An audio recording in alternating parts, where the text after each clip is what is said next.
But the greater impact that I would like to see through my work is to see women better represented in senior roles, to see that the gender pay gap has narrowed, to see women happier in the corporate world because they're not having to kind of climb mountains to stay in the same place. Hi, everyone, and welcome to another episode of CFI's Careers in Finance series. I'm your host, Mian, and of course, we are here to share the unique and inspiring stories from finance professionals around the world. And today, I am so honored to be joined by Hayley Rosenlund, who is an executive coach and former capital markets leader who's built her career across London and Paris. So, the funny way that I found Hayley is the LinkedIn algorithm was really working for me. I have a friend who was in capital markets for 30 plus years, and she's now largely retired but still engaged in the finance community through executive coaching. And Hayley popped up as a suggestion. And I was so curious, and I'm so glad that I did.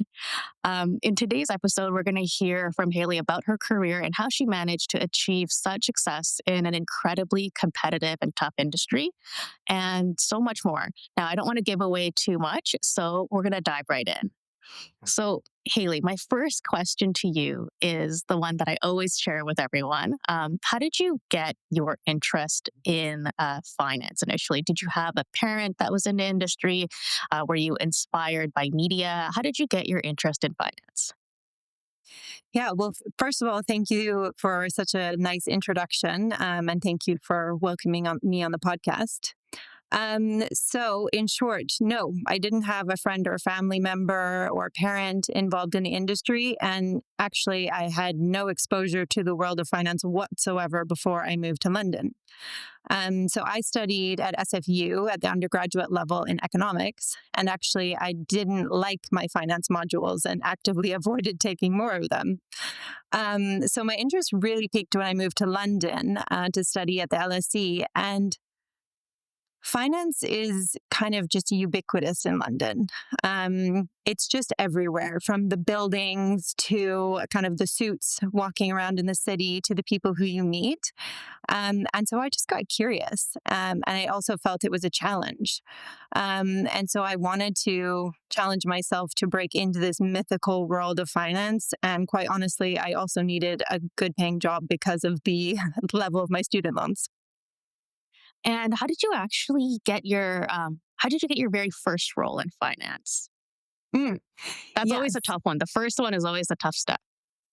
It is, yeah. And my first role in finance was an internship at Crédit Agricole. And there's a funny story around this, actually, and it shows how little I knew when I was getting into this world. So the first role I applied for at Crédit Agricole was in fixed income sales. And when I applied for the role, I was living in the LSE student accommodations, and I had to go knock on my neighbor's door to ask her what fixed income was. So she told me, and I was like, okay, off I go to apply to the job I know nothing about. Anyway, I didn't get that one, but ultimately I did get an internship with Crédit Agricole in their commodities team. So that was my first role. It was a 6-month placement, actually. And during that time, they weren't giving me a lot of visibility as to whether they would offer me a full-time role. So I started applying for graduate roles at other banks, and ultimately secured a graduate role at RBC Capital Markets. And so decided to leave to take that opportunity rather than stay on at Crédit Agricole.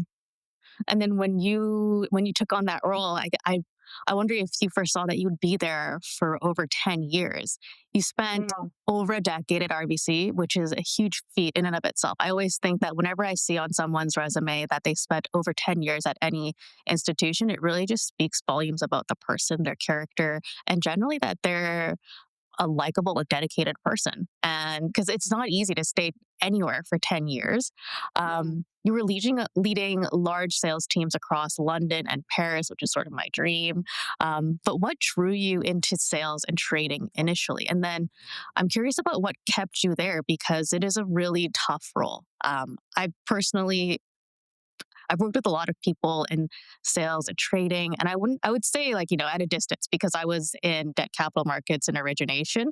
So they were just mainly my colleagues that, I would have fun and I would have lunch with. We never necessarily worked together, but I understood their role and the challenges of it were things that I would never be able to do. Um, because it's a lot of pressure. Mhm. How did you stay there for so long, and how did you enjoy it when you first started? What was it like? Yeah. So let me break down your question into parts. So, how did I get into it? Yes, what drew you Um, in? yeah, what drew me in? I mean, the truth is a pure chance. I mean, as I said before, I kind of knew nothing about this world. But the one thing that helped me is I knew what I didn't want. And I knew that I didn't want like a classical investment banking role or to work in M&A or anything like that because the hours were too extreme. I wanted to work hard, but I didn't want to give my entire life to my job and work 18-hour days and what kind of traditionally comes with M&A. So that left sales and trading as a default. And yet like I said, I didn't know what I was getting into, but what kept me there is it actually ended up being a very good fit. Um, I come from like a strong sporting background. And so, competition is something I absolutely love and thrive on. I'm a very much like a work hard, play hard type of person. Um, so those things kept me very engaged, and also kind of the nature of the team I was in and the work we were doing. We were kind of underdogs who were outperforming in a very competitive market, and I learned that I love building something. I loved working as a team, and I loved setting and achieving ambitious goals. So that like kind of culture and atmosphere of the trading floor kept me there for so long. And did you join a group of either, I think, associates or analysts? It'd probably be associates at the graduate degree level. Did you come in with a group of people that were a similar age, similar background, and go through a giant training program? Yes. So I joined on like the graduate program. What was amusing though is that I was several years older than everyone else who joined. So in the UK, it's standard to do a 3-year undergraduate degree, which means, and people apply for their jobs directly from there because there's so much opportunity for on the job training in London versus in Canada when people study and specialize much more. So people applying for graduate positions in London are 21 years old. I was 25 because I did an honors degree at the undergraduate level. I took a gap year. I did my master's. I took a gap year. So I was 25. And I remember one of the guys saying to me at some point, "Oh, you're like the mom of the group." Oh my God. What kind of 25-year-old wants to hear that? Like, I'm not the mom of the group. I'm also only like 3 or 4 years older than you, please. Exactly, exactly. Oh my gosh. Yeah. So anyway, so I did join in the graduate program and it was really cool. We went to New York for a month. So that was just like the experience of a lifetime getting to live in New York. And there were a lot of shenanigans. And, we attended the trainings, but we partied every night. And I made lifelong relationships and friendships with the people that are not only from the London cohort, but I have a good friend in Hong Kong that I met on the grad program and a good friend in Toronto. So, Yeah, I remember I went through that program when I went into DCM, and it was so crazy how that small experience, it was, I think, only 2 weeks or so, 2.5 weeks, but we all work in different teams and we got together for 2 weeks, but that bonded us for so much of our career. yeah, yeah. And when you were at RBC, what would you say were some of your biggest professional challenges that you faced during those years? And because a lot of our listeners, their dream is to be in that sales and trading cohort, and it's tough to get in. There's very very few spots, Yeah. and a lot of those listening are going to be gearing up to start applying and be interviewing for those roles during the next recruitment cycle. Yeah. And I think a lot of people would love to hear about what were some of your biggest challenges that you faced when you were at RBC in that role for the time, and how did you overcome and how did you go through those challenges? Yeah. Yeah. So I'll talk about this from like kind of an early career perspective, one of the first challenges that I faced is that I transitioned from trading to sales after about 3 years in the job. And I desperately wanted to be a trader. So, I wanted to, there were a lot of, good examples and role models of women working in sales roles, but there were very few female traders. And I really wanted to like smash the glass ceiling, prove that women could do the job as well as men. But the fact of the matter is I just did not enjoy it. Mm. Um, and I also learned I wasn't particularly suited to it. I'm quite a risk averse person, which, can be helpful in trading context, but it does require a certain amount of risk taking. And I wasn't particularly decisive in the role, and trading is all about quick decision making. So, not only did I enjoy this role, not enjoy this role, I wasn't particularly well suited to it, but I kind of had attached like a dream, a goal, or even an identity to it. So letting go of that was quite challenging, and just allowing myself to reorient towards something that I might be better suited towards and more successful at was a big shift for me early on. And then I would say away from that, like everything just feels like such a crash course in the start of your career. I remember for the first time that there were redundancies on the trading floor, for example, and how like impacted and shocked I felt to watch people just, be exited from the business. And then also watching kind of the very relaxed attitude of the team members around me, who had seen this so many times. It wasn't a shock for them, but for me, it was a really big deal. Managing different personalities is a big thing. My first, or yeah, I had a boss who wasn't particularly interested in leadership or training. And so I had to figure out different ways of developing myself. And I had to be quite bold and creative about that, actually. I remember one time he was going to a client meeting that I wanted to go to, and I asked him if I could come, and he said no. Oh, And I thought, well, I'm not taking no for an answer. So I went to talk to the salesperson who was leading the meeting. And I talked to her about, how I was so eager to learn about, how we interact with clients, and that I would really love to attend the meeting. And she was like, well, absolutely, you should attend the meeting. Let me speak to your boss for you. And she did. And sure enough, I got invited to the meeting. So, just managing situations like that. And then another interesting one I faced is, when I joined the trading desk, the graduate always had a set of responsibilities that they had to do, that they took care of for the whole desk, like admin tasks and whatnot. And so, after I had been in the role for a year and we hired a new graduate, I was excited to hand over all of those admin take on a new responsibility. But this guy just refused to do them. oh, Um, and it felt like a real slap in the face at the time. And I remember people coming to me asking me to help them with things because he said he didn't know how to do it, even though he did. And being really upset about that. And them saying, do you know what? Like, I know it's annoying, but this doesn't reflect badly on you. It reflects badly on him. And this guy, I can say, was still an associate when I made director. So it just shows, there's there are things that come up that feel really frustrating at the time, but if you just like continue to do what you know is right and continue to try to like add value to the team and support your team members, you get where you want to go in the end.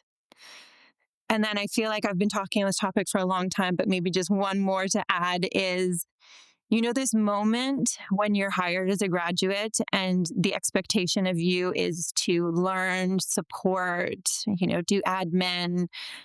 And then at some point you become a producer, and learning, supporting is and admin is not good enough. You're really expected to earn your seat. And that shift and that transition is a really scary one, and a really big one.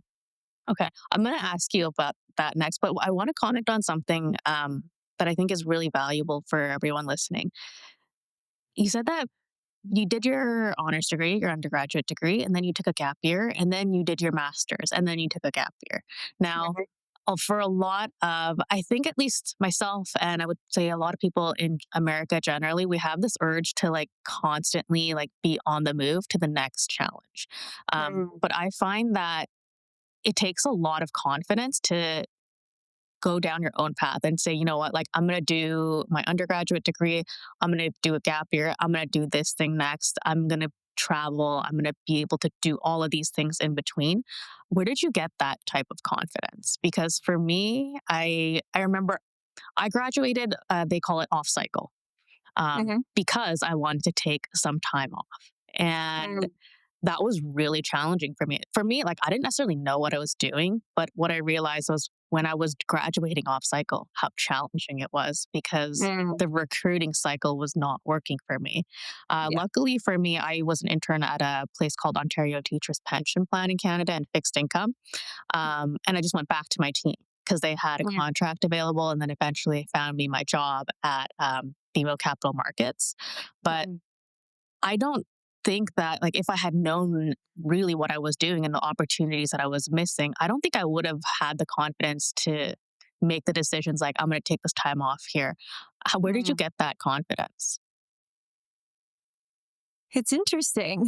I'm trying to put myself back in the shoes of like 22-year-old me who was making these decisions. I'm not sure if it was confidence. I think I was shooting from the hip. I finished my undergrad and I had planned to go traveling in Southeast Asia with my best friend. And like before we were going to leave, she went to Geneva to an internship and she called me one day and she was like, I don't want to leave. I want to stay here and I think you should come. So my kind of plans for this, this backpacking trip got slashed. And then I was like, well, why not? Like, okay, I'll go to Geneva instead. So I went to Geneva and I did a horrible internship first. Oh my gosh, it was so boring. It was like life numbing. It was awful. But I somehow lucked out and managed to swindle my way into an internship at the UN. And so I ended up working at the UN for 3 months, Yeah, I which was going to was ask you about that because I thought that was a really unique part of your resume. I was like, not everybody gets to do that. yeah. Yeah, that was really cool. So I just sent emails, and I worked for the what's called the UN Office on Sport for Development and Peace. And given I was an athlete, I thought, wow, that's really cool. I would love to work there. So I emailed them, and just by a stroke of luck, they were looking for like a native English speaker to help with a lot of like diplomatic Oh, wow. correspondences and writing work. And so they brought me in and gave me a writing test, and I met the head of the office at the time, and we gelled really well. And they gave me the job. It was fantastic. But what I learned from that was that working in international organizations or the public sector was probably not going to be for me. And so that informed my next decision, which was to get my master's. And I chose a management program in London, which would give me the flexibility to go into the public sector or private sector after, depending on like what more I learned about myself. And then the gap year after LSE was not necessarily intentional. It was I was studying so hard that I didn't put enough focus into my job applications. So, while everyone else was, mostly sending job applications and studying not very much, I did the opposite. So I didn't have an offer at the end of my year at LSE. So that's when I took the placement at Crédit Agricole. So I had like 6 months of work. And then during that time, I got my graduate program. So yeah, I wish I could say it was confidence, but it was more just like shooting from the hip. But I mean, like it worked out really well. It did. Yeah, it worked out. And you talked about how you go from being kind of the graduate on the desk, someone that does a lot of the like just general support of the senior sales team, as well as all of the kind of like catch-all bucket admin tasks that always fall on a graduate. Um, Yeah. but transitioning from that to being a producer, that Mm. is that's got to be tough. That's a lot of pressure. Like, how do you start? Like, how does that change begin? Because I'd love to understand from your perspective, what type of like skill or mindset do you think creates someone that is able to go from that graduate student to a high performing salesperson and leader? Yeah. Yeah, good question. So, if we look at it from the kind of sales perspective, your first, it generally takes like a year on the desk of just supporting and learning and shadowing before your head of sales would feel comfortable giving you your first clients. And then you would normally be given like very small clients to kind of learn the ropes and practice on. And and then, if you're successful there, you keep getting larger and larger clients as they become available, and you kind of build your portfolio of clients like that.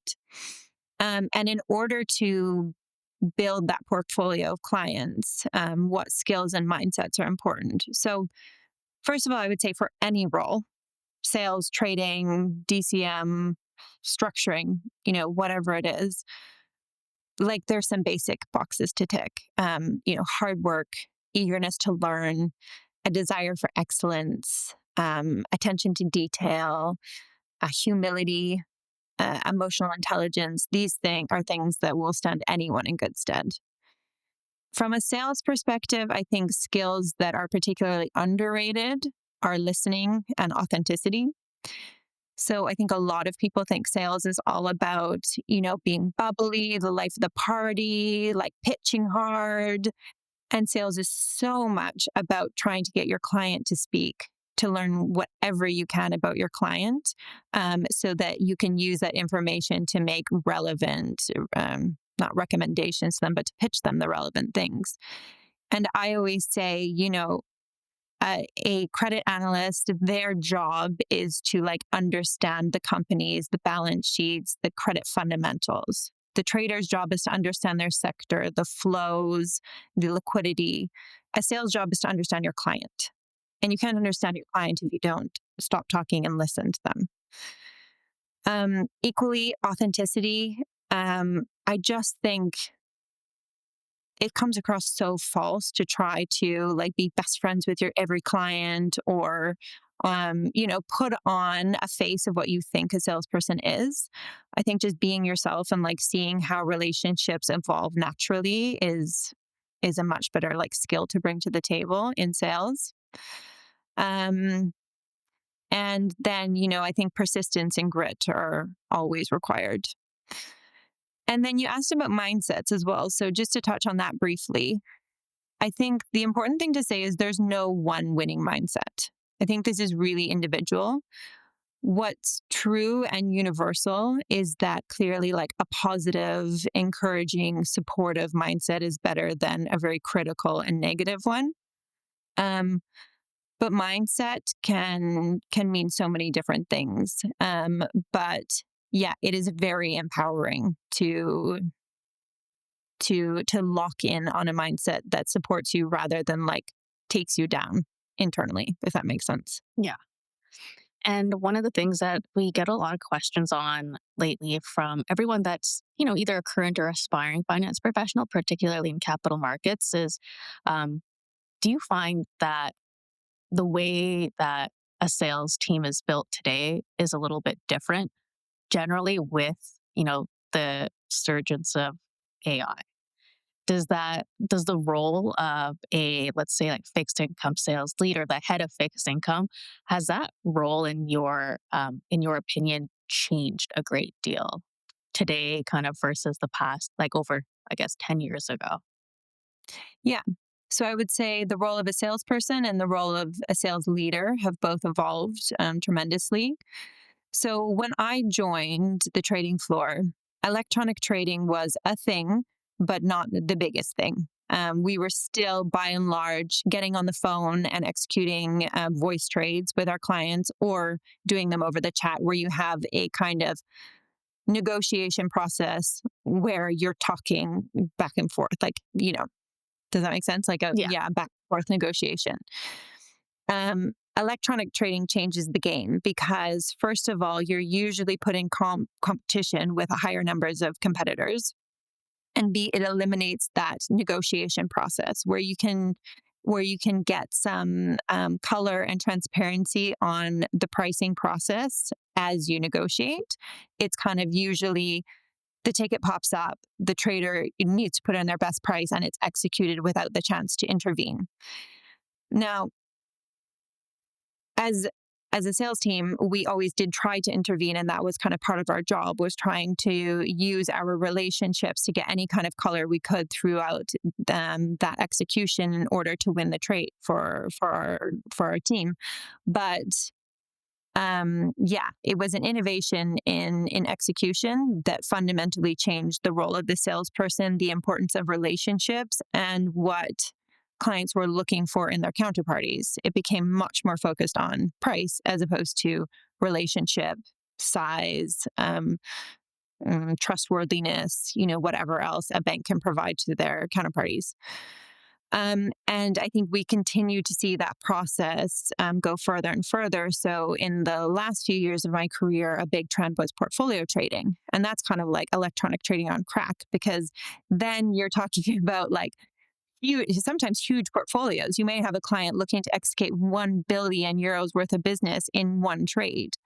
And so, that requires the bank to, that would be done voice, that wouldn't be done electronically, but it means a lot of risk transferring hands in a short period of time without the market seeing it. Again, it was just an innovation in execution method, which banks had to adapt to. And so, banks then had to start to develop portfolio trading desks. A lot of them are still losing money on this business, but clients want it.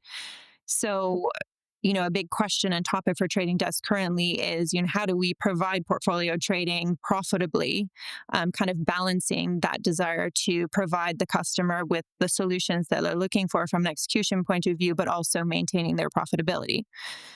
Um, and you bring up AI, and that will be the next thing that really disrupts the the finance world and the way that trades are executed. And I don't yet know what that looks like, but what I am certain of is that there will be a need for fewer traders and salespeople in the future. Um, and I think the people who do stay in the roles, the nature of that role will look very different. Now, I'm going to do a shifting of gears. Okay. I wanted to talk about I think so one of the things that really drew me in after I saw your profile was that you are a really visible advocate for gender parity in finance. I want to ask about what your perspective is on the progress that you've seen over the past kind of 10, 15 years and what you still think needs to change. And the reason why I ask that is because personally, and this is something that I think listeners and like learners of CFI would not know about me, but I've never really been good about addressing that there is a gender disparity in the industry, and it's very prominent, and it has been an enduring one. Um, Mm. I have never been able to really address it or think about it because it always made me really nervous. Oh, Um, I didn't see, for example, when I started on the trading floor, there was three other women, and they were wow. much more senior than me. Mm. And on top of that, when I entered the trading floor, it was the first place that I'd ever been a visible minority. Like, I'm Mm. Korean, I'm Asian. I usually see tons of me everywhere, whether I'm in LA, New York, Vancouver, Toronto. But it was the first place where I was like, wow, like I'm very different from the crowd. And it made it very difficult for me to address it.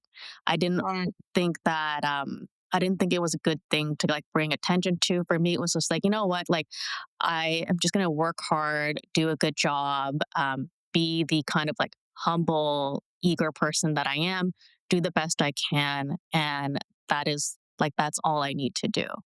And like bringing attention on the fact, that, I am a minority. There are fewer women in finance. That was something that I just never really knew how to address and never really thought that I could properly advocate for because I couldn't really even address it properly.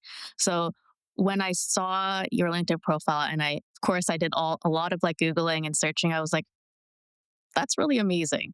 And so I would just love to hear your perspective on how you think that progress has been over the past decade and what you still think needs to change. Yeah. Yeah. So I'm actually so happy to say that I think there has been a lot of progress. One story from my side I think it was my second day of work on the graduate program, a much older man asked me out and was quite like pushy when I said no, thank you. Didn't really take no for an answer, and it Oh was my God. super uncomfortable, like very uncomfortable. And I mean, that's one example. I've had Ugh. some experiences like this with inappropriate comments and situations. Um, and I'm happy to say I genuinely don't feel like this happens as much anymore. Yeah. I think the industry has ticked the boxes and taken care of like the low hanging fruit, Mhm. um, like these kinds of examples. However, the opportunity for improvement remains absolutely immense. Um, now what we see is that hiring at the graduate level for most banks is relatively equal across genders. However, women are dropping out of the workforce, and so they're not reaching the same seniority as men, which is creating relatively significant gender pay gaps in the industry. And there's so much that needs to change to address that. And I won't go into all of them in detail because we could Mhm. talk about hours. But, for me, it's stuff like parental leave policies. And Mhm. notice I'm not saying maternity leave policies, I'm saying parental leave. Men need to be able to take parental leave in order to level the playing field when a company sees a man and a woman of childbearing age show up at the door, so that they feel that there's an equal likelihood that these people will take leave from work, and therefore there's an equal incentive to hire or not hire each of them.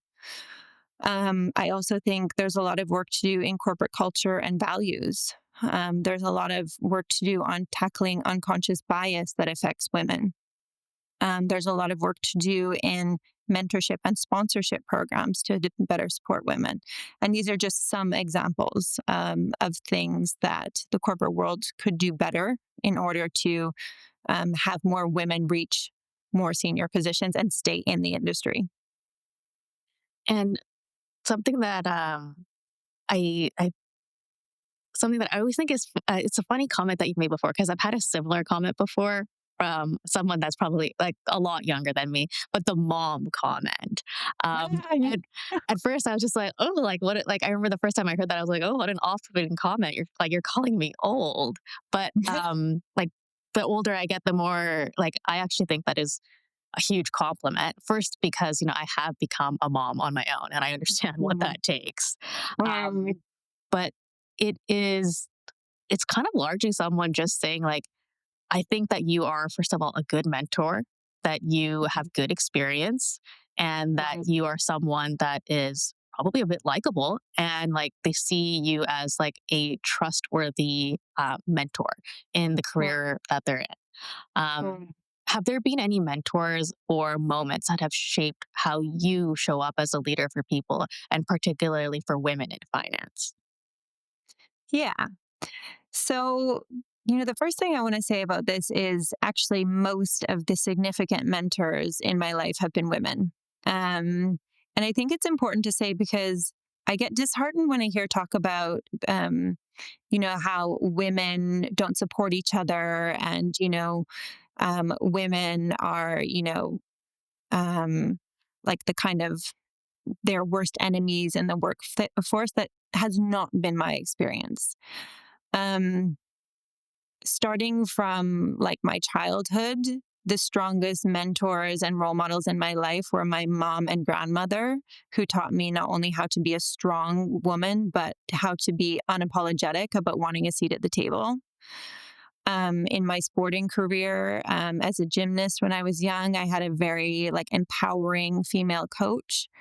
And in my years in banking, I had female bosses who created a lot of opportunities for me, and peers like, for those who like the expression work wife, my work was our head of trading and remains one of my best friends. And she was not only an amazing friend and sounding board, but a very strong advocate for me and to senior management and other stakeholders about the value that I bring to the team. So a lot of examples of like women supporting me and, showing me how to show up for each other. And this question is going to be kind of related to the parental leave and maternity leave, all kind of blending into just one parental leave. Mm. What advice would you give women that are currently navigating sort of mid career inflections, points in finance where they often find that advancing becomes a little bit more complex because Yeah. if you want to have a family, guess who has to have that family? Yeah, exactly. Yeah, and it's a difficult question to answer without, being specific about the exact inflection points because there are so many, Mhm. whether it's career transition or targeting a big promotion or navigating a larger role, or the example you use, which is managing career alongside having a family, or perhaps you have aging parents you need to care for or your own health issues. Like mid-career is hard and there's a lot of stuff that goes on in that period that's really tricky to navigate.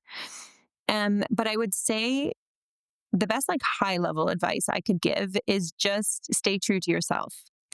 And it sounds really like fluffy and unhelpful, but as one navigates a long-term career, like our priorities and values will shift and they will change. And so staying connected to your own values and your own priorities as they evolve is absolutely essential. And, maybe if I just take your example to make this a little bit less abstract, the example of, okay, I'm a woman, I've had a child, and now I'm balancing or trying to juggle my career and my family life. Staying true to yourself here is essential because I think a couple things can happen. If I take myself as an example, I have this like 20-year-old who still lives inside of me, who has an idea of what she wants for me. And that 20-year-old is very attached to me being like a corporate baddie who like ascends the ranks and has like a big, powerful job and makes a lot of money. And if I let her run the show, I'm at risk of taking very unaligned decisions that create a lot of anxiety, stress, and lack of fulfillment. At the same time, if I have a child and I listen to what society expects of a mother, I might decide to deprioritize my career to be there more for my family.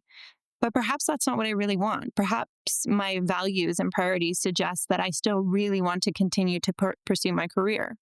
So I guess what I'm saying is staying true to yourself and staying in touch with your values and priorities at any given time allow you to make aligned decisions. Mid career comes with a lot of challenges, and oftentimes there's no perfect solution. Um, there is no way to make these challenges disappear or go away. The best thing you can do is acknowledge your circumstance and optimize within it. And having the ability to connect with your values and priorities at any given time and stay true to yourself will just allow you to optimize in the best possible way, whatever your circumstances are. And I can't actually. It's funny because like as I talk to you, I just am getting so much out of this conversation.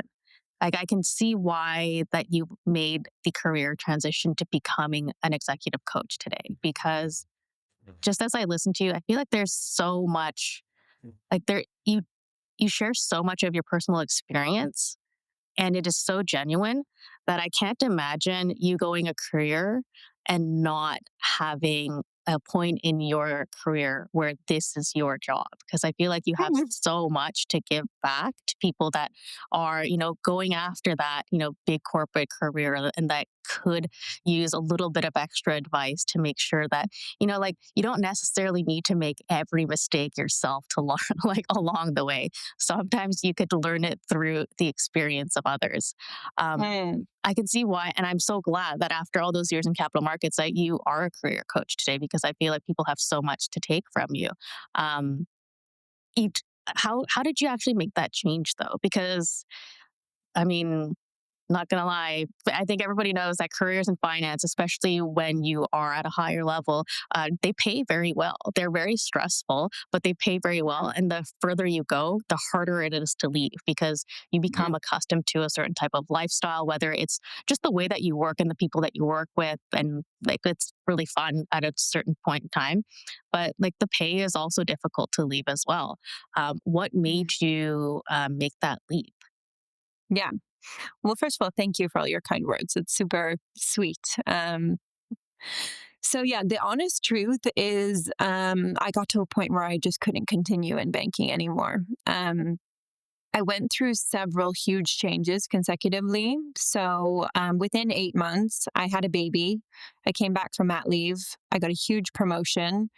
Um, I moved from London to Paris due to Brexit and managed that move both personally and from a business perspective. And this all happened during the pandemic. And That's a I lot. did, it was a lot.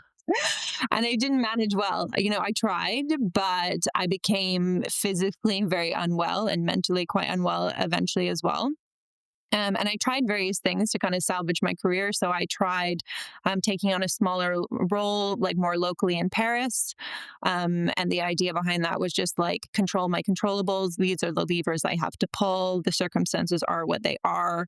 I need to reduce my stress. So, let's try this. But it wasn't enough. And I needed time out to really heal. And my family needed more from me as well. Actually, let me qualify about that by saying our son needed more from his parents. And so my husband and I had a conversation, and it was really triggered by our experience of coming home and the nanny leaving, and my son crying that the nanny was leaving because he felt more connected to his nanny than he did to us. And that was heartbreaking for both of us. And this goes back to that conversation about values. I am such a career oriented person. I'm so driven to achieve. But what I learned is that my value of family is stronger than that. And I could never allow that situation to continue where my son felt more connected to his nanny than he did to us. So my husband and I had a, frank conversation. It was like something needs to give. He also works in finance. So the hours were crazy. We were barely home. And it was like, we both can't continue like this.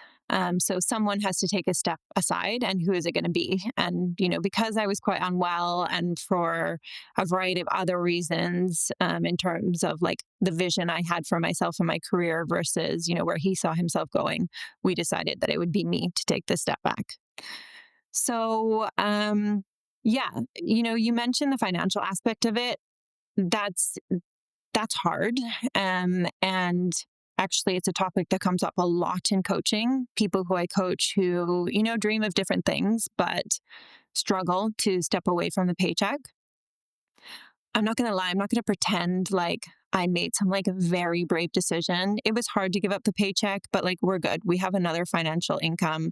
I'm in the very fortunate position that I could leave, take time out to get well again, to make our family and our son feel more supported by his parents and connected to his parents, and pursue a new career path where, the financial outlook is more uncertain. I have my partner's support in that, and I have savings from the years that I spent in the industry. So, a unique situation and a very fortunate situation that I'm in.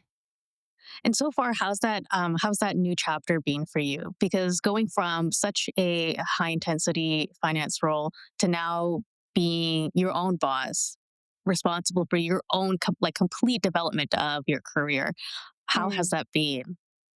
Yeah, it's been fascinating. So first of all, I'm learning every day, which is so fun. And I was learning every day in finance as well, and that's one of the things I loved about it. But I'm learning new things. For example, a year ago, the thought of building a website was completely just unimaginable to me. I had no idea even where to start.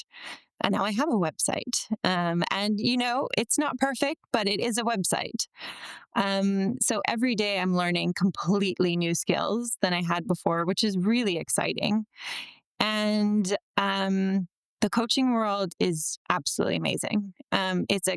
It's a breath of fresh air compared to the finance world. The finance world is all about, show up, be on, perform, tough it out, suppress it. And the coaching world is the polar opposite. It's all about self-awareness and strength through vulnerability and openness and trust. It's all about personal development. The In the banking world, I attended maybe 3 or 4 corporate trainings in my 12 years, and they were all focused on hard skills. Um, there was very little like personal development angle to them, and everything in the coaching world is about personal development. And I can now see how that is equally important as, hard skills development and training. Going back to your question about mindset earlier, having the skills and the competence to do something is pretty useless if it's not backed up by an empowered mindset. And so that's what the coaching world teaches you and brings you, and what I hope to now bring to the finance world. And so just one small example of that is I've developed a sales workshop together with a colleague.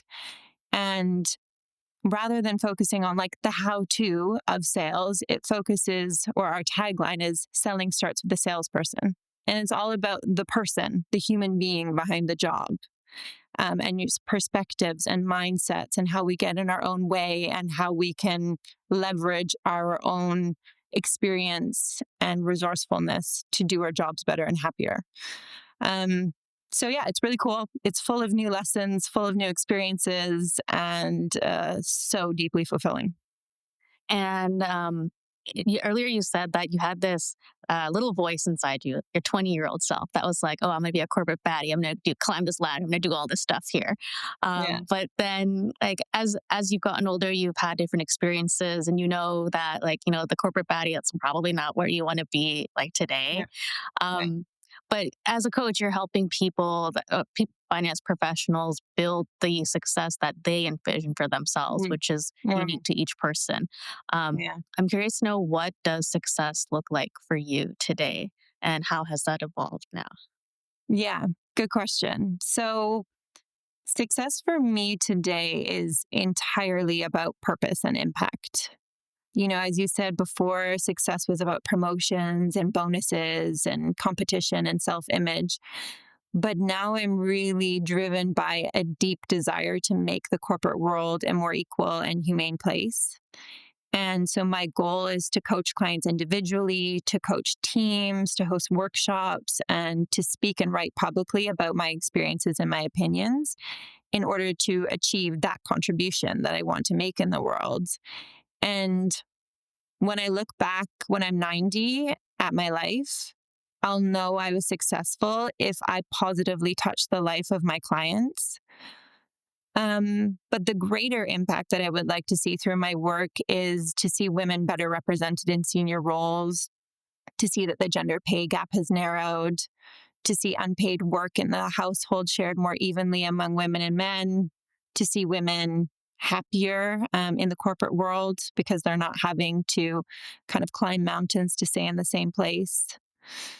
Um, and I'll also know if I was successful if we see more humanity in the corporate world, which would be reflected through measures like reduced stress levels, sick leave, burnouts, grievances, and just increased employee engagement, retention, and satisfaction. So I know that I can't make all of that happen alone. And there are so many people contributing towards that mission. But I would love to look back on my life and think, like, I just did my part. I did one little thing that, made the world more equal and humane. And then I just have one more question before we go to a quick rapid fire fun round to get you know a bit better. Okay. Um, for people that are listening that are considering pivoting in their career, whether it's within finance or somewhere beyond, if you could share with them, like, maybe one question that you think that they should ask themselves before making that big decision. What do you think is a question that would really help them understand whether this is the right moment for them? Yeah. So I would actually use the construct that I just used, which is if you imagine yourself at 90, looking back at your life, what do you want to see? How do you want to be remembered? What would make you feel proud? What would make you think that your time on earth was well spent? And what was the contribution that you made? And the reason I would recommend that is because all of these questions point to purpose. And to live a purposeful life is to live a life well spent. And we find that when people are off purpose, that's when they feel anxious and unhappy. So I think pursuing purpose is a really valid objective. And the rapid fire round, this is fun questions that are non-finance related, just for our listeners to maybe see if they have something in common with you. If there is something that comes on Netflix and you're walking by, what's a show that you'll always stop to watch? Oh, okay, a couple. So any cooking show. I'm obsessed with cooking shows, and probably Queer Eye. Oh my God, I used to love that show. Is it still running? I think there's going to be one final season, which I'm devastated about. Oh, no. I still remember Carson. He was always my favorite person on Queer Eye. Oh, okay. I don't know a Carson, so I think there's a different cast now or something. Oh, this is when they first started, I want to say. Okay, yeah. And are you a dog person or a cat person? Dog all the way. Do you have one? Not now, but I grew up with two schnauzers. Oh, so cute. Yeah. And my son is lobbying hard for a dog. He's already got it named. It's named Bolt. Oh. So we'll see if we cave to that or not. I feel like you probably eventually will, since you've had dogs before. Yeah, let's see. It's fun. It's a lot of work. I have a corgi, and I just feel like she's so much work lately. It is. And if you could go to any destination in the world tomorrow, where would it be? Antarctica. Oh, wow. Oh my gosh. Everyone always picks somewhere like really warm, beachy, tropical. No, it's just I'm fascinated by places that are like less traveled. And I just think like Antarctica is this like unexplored world, uninhabited by humans aside from scientists. And I'm just fascinated by it. And if you could have your very favorite meal while you're on that trip in Antarctica, what is your favorite meal? Ooh, tough one. So I love like Israeli food, like hummus and like halloumi and tabbouleh and all of And these like things. baba ganoush and all those things, all the Yes, deliciousness. exactly. Love. But, like a home cooked meal by your mom's got to be up there as well. So, yeah, not sure which of mom's recipes it would be, but for dessert, it would definitely be Nanaimo bars. Oh, yummy. I love those. There's for my husband's family always makes them during Christmas. And it's like, Yes, can't get enough. us too. Yeah, exactly. It's the best. Well, I can't think of I just can't think of a better conversation that I've had all year. Thank you so much for spending the time with me to share your perspective and share your career journey. I think that everyone is going to just really be pinning this one to listen to, because I can't think of more like genuine, sincere, and really just like lesson packed podcasts that I've had. And so to our listeners, thank you so much for joining us on this episode of Careers in Finance. If you like what you heard today, and I'm sure you do, please join us for more thoughtful conversations next time. And until next time, I will see you all very soon. Thanks for joining us today. We hope you enjoyed the conversation. FinPod is brought to you by Corporate Finance Institute, the #1 rated online provider of finance and banking training, certifications, and productivity tools.